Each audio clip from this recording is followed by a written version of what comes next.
இப்போ நம்ம அளவு ப்ளவுஸ் வச்சு முன்தட்டு கட்ட போகிறோம். அதுக்கு பேக் தட்டு எடுத்து வச்சு அளவு மார்க் பண்ணணும். முண்டா, ஷோல்டரு, சைடு, முன்கழுத்து எல்லாம் வரைஞ்சிக்கணும். அதை வச்சு அப்படியே அதுக்கப்புறம் லைட்டாக ஒரு 1/2 இன்ச்சுக்கு மார்க் பண்ணிக்கணும் ஷோல்டர் ஜாயின் பண்ணுறதுக்கு. இப்போ முன்கழுத்து உயரம் எவ்வளோன்னு ப்ளவுஸ் வச்சு அளந்து பார்த்துக்கணும். அவங்களுக்கு அளவு வந்து 6 இன்ச்சு வந்துச்சு. அந்த 6 இன்ச்சு அளவு வச்சு அப்படியே நம்ம வளைவாக போட்டுக்கணும். அப்புறம் முண்டா வளைவு வந்து ஒரு 1/2 இன்ச்சு இறக்கி விட்டுக்கணும். முன்தட்டு உயரம் அதை எடுத்து அளவு எடுத்து வச்சுக்கணும்.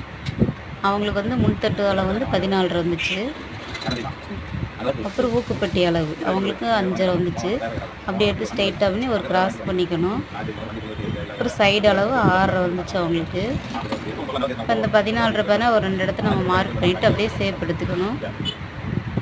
இப்போ இது ஷேப் வந்திருக்கான்னு நமக்கு ஃப்ரண்ட் தட்டோட ஷேப் வந்து கரெக்டாக வரணும். இது வரமாட்டுது. ஏன் இப்போ எல்லாமே மியூசிக்கில் சொல்லிகிட்டு இருந்தேன், இதையே நான் வாய்ஸ் ரெக்கார்டு போடுறேன் அப்படின்னா, இவங்க ஜாக்கெட் வந்து பார்த்திங்கன்னா இருங்க காட்டுவேன். அது வந்து ஜாக்கெட்டில் வந்து ஷேப் கிடையாது. அதை நான் கடைசியில் காட்டுவேன். கடைசியில் இடையிலே வரும் அந்த இடம், அதை வந்து நான் கரெக்டாக காட்டுவேன். அவங்களுக்கு முன்தட்டு வந்து ஸ்ட்ரெயிட்டாக வரும் சைடில். இப்போ அதை நான் வெட்டிக்கிறேன். வெட்டிட்டு அதை இது பண்ணுறேன். இந்த வீடியோ எடுக்கிற 19 நிமிஷம் ஆச்சு. அது வந்து காட்டுறேன். ஸ்ட்ரெயிட்டாக வந்து பார்த்துட்டிங்கன்னா வளையவே இல்லை. நம்ம வளைச்சி வெட்டணும். முன்னாடி தட்டு வந்து அந்த சைடுக்கு வளைவு வரணும். அந்த மாதிரி வரும். 1.5 இன்ச் சைடுக்கு அளவிட்டு அந்த வளைச்சி வந்து நல்லா பெண்ட் பண்ணி வரணும். அந்த ப்ளவுஸில் வந்து பட்டி எப்படி கீழே ஸ்ட்ரெயிட்டாக இருக்கோ அதே மாதிரி அது ஸ்ட்ரெயிட்டாக இருக்கும். அது வந்து அவங்க மிஸ்டேக்குன்னு சொல்லியிருக்காங்க. இப்போ நம்ம வளைச்சி வெட்டிக்கணும். இதுக்காக தான் இதில் வந்து நான் வாய்ஸ் போடுறேன். மற்ற எல்லாத்துக்குமே நான் மியூசிக் போட்டிருப்பேன். இது தெளிவாக சொல்லணும். இப்போ பாருங்கள் ஷேப் எப்படி வந்திருக்கு பார்த்தீங்களா? ஃப்ரண்ட் தட்டோட ஷேப்பு அப்படி தான் இருக்கணும். அவங்க ஜாக்கெட்டில் அப்படி வராது, ஸ்ட்ரெயிட்டாக தான் வரும். சரிங்களா? ஃப்ரண்ட் தட்டு வெட்டியாச்சு. அடுத்து வந்து நம்ம அதை நல்லா வளைச்சி கொடுக்கணும்.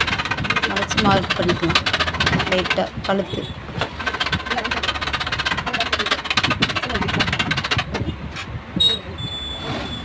இவ்வளோ இது வந்துருக்கு பார்த்தீங்களா ஷேப்பு?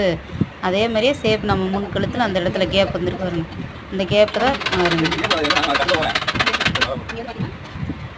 முன்கழுத்து உயரம் எப்படி எடுக்குன்னு எவ்வளோன்னு பார்த்து இது பண்ணிக்கிறது.